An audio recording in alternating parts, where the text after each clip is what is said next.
You're now watching The Wash Daily. One of the big problems with cannabis companies is they're generating too much cash and don't have anywhere to put it.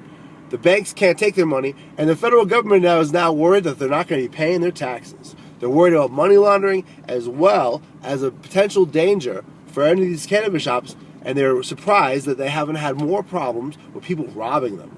Secretary of the Treasury Munchkin says it's not his job to fix the banking problem. Congress needs to fix it.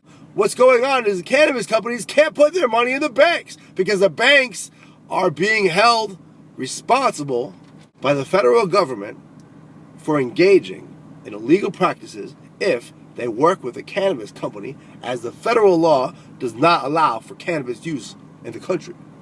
Good news for fibromyalgia sufferers. Scientists in Italy have determined that CBD can be very effective in treating fibromyalgia symptoms.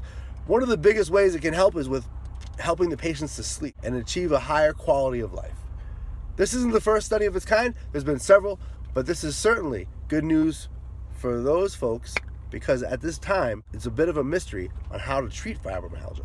The VA is taking a ridiculous position and saying that no service people can use cannabis for any medical treatments. And instead, they're only allowed to use the FDA-approved treatments like benzos and SRI drugs and opium.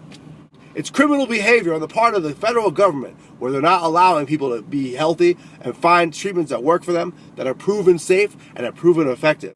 It's a ridiculous line to be taking that cannabis doesn't have any medical benefits and that it's unsafe. We have had so much research just in the past 2 years that just make that a ridiculous thing to say. It seems silly that the Department of Defense and the VA are still taking such a hard line against cannabis treatments. Recently, the VA said nobody in the VA is allowed to use cannabis for any reason, and if they have cannabis detected, they'll be in trouble.